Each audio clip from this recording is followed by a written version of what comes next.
Dementia isn't technically a disease, but more of a way to describe a set of symptoms like poor memory and difficulty learning new information, which can make it really hard to function independently. Usually dementia is caused by some sort of damage to the cells in the brain, which can be caused by a variety of diseases. Alzheimer's disease, now referred to as Alzheimer disease, is the most common cause of dementia. Alzheimer disease is considered a neurodegenerative disease, meaning it causes the degeneration or loss of neurons in the brain, particularly in the cortex. This, as you might expect, leads to the symptoms characteristic of dementia. Although the cause of Alzheimer's disease isn't completely understood, two major players that are often cited in its progression are plaques and tangles. Alright, so here we've got this cell membrane of a neuron in the brain.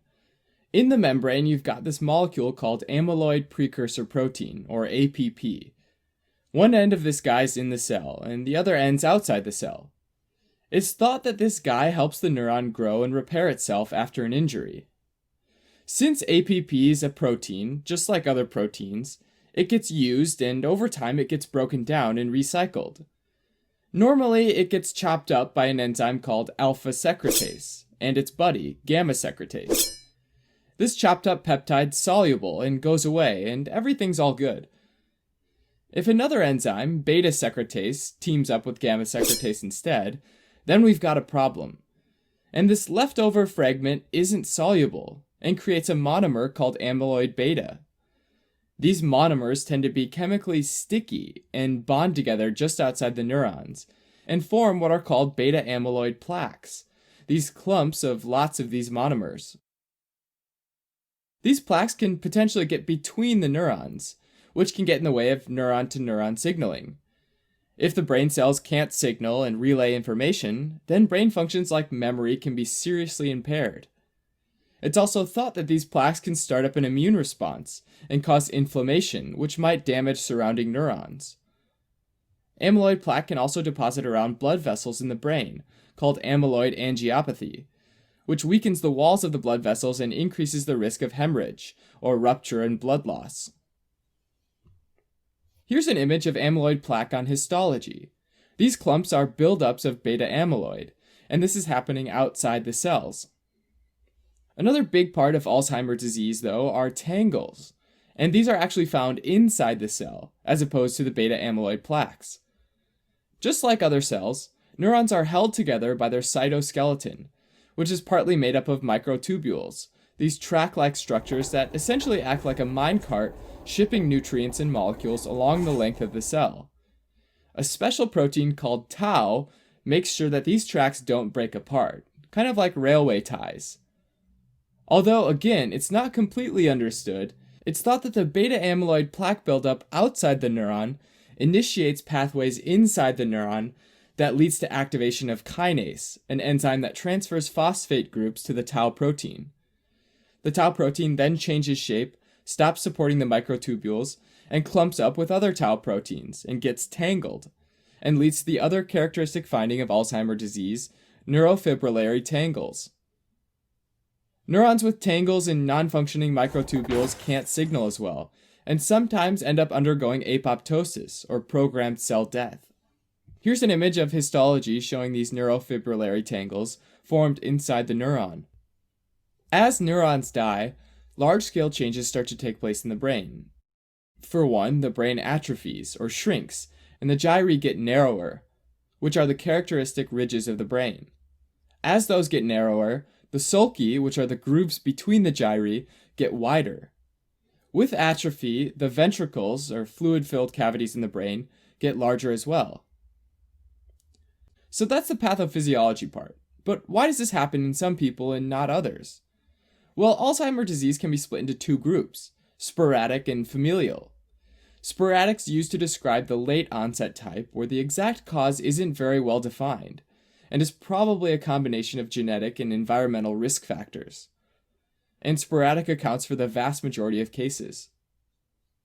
With sporadic Alzheimer's, the risk increases significantly with age, affecting around 1% of people between ages 60 and 65, and 50% of people over the age of 85.